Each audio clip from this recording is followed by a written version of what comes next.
One morning, Joe woke up with a sore elbow. He prodded it carefully with one finger. Ow!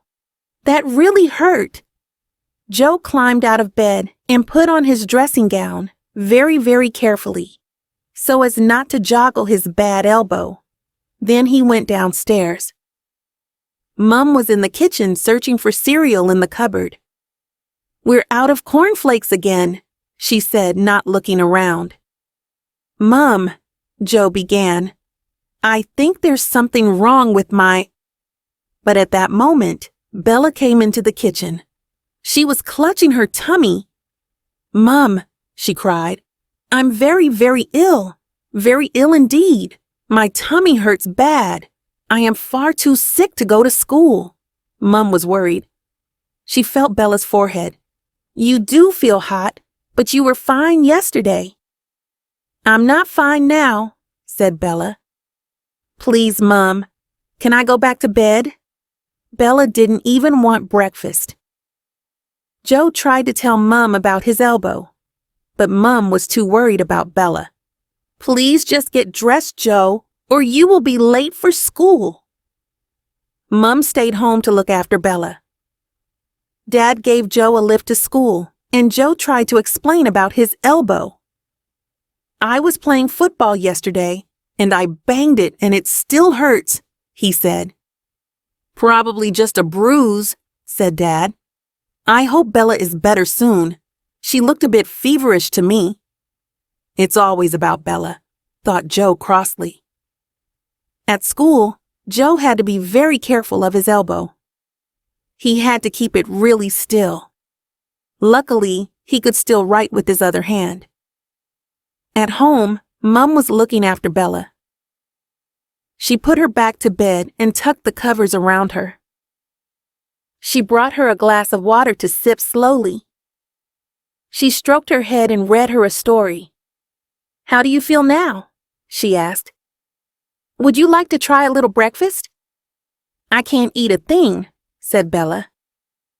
Mom was worried. It wasn't like Bella not to eat anything. She leaned over to pick Bella's teddy bear off the floor.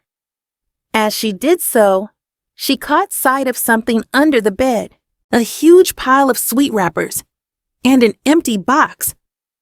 "Bella!" Mom cried. "Are those the sweets that Aunt Jackie sent you? And that you were supposed to save for your birthday?" Bella turned very red. "I woke up early and felt hungry," she said in a small voice. "But Bella," said Mom, "no wonder you have a bad tummy. You've eaten everyone." An hour later, Mom and Bella were walking into school. Bella's tummy was better, and Mom wanted to get back to work. Mrs. Smales, the head teacher, came running to meet them. "Oh, good. You're here," she said. "I think you need to go straight to the hospital." "Hospital?" said Mom. "She's only eaten too many sweets." "I'm not talking about Bella," said Mrs. Smales.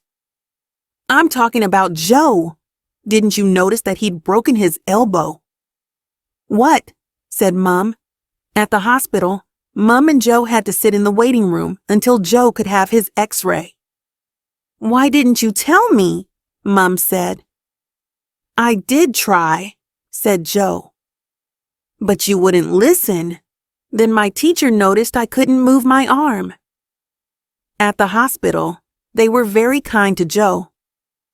They took an x-ray of his arm and the doctor showed him a picture of the crack in his bone. A nurse wrapped up Joe's elbow in a bandage. Then they put his arm in a sling. Joe was sad that he wouldn't be able to play football for a few weeks. So Mom bought him a box of sweets from the hospital shop to cheer him up. "I hope Bella doesn't steal any," said Joe, opening the box. "I don't think she will," said Mom, smiling. "I think she's had enough sweets to last her a long time." Chapter 2. Exam time. It was exam time at Joe's school. Every day, their teacher gave them loads of homework and told them they should be working hard to do well on their tests. Joe didn't take any notice. He reckoned he would rather be playing football. He didn't care if he came bottom in the exams. His mom and dad told him that he should be working harder, but the weather was sunny and Joe had better things to do. "Shall we go to the park?" he said to his friend Finn one afternoon. "We could take a football and have a kick around." Finn shook his head. "I need to revise," he said. "I'm going home to do some maths." Joe was amazed. "You'd rather do maths than football." "Maths is important.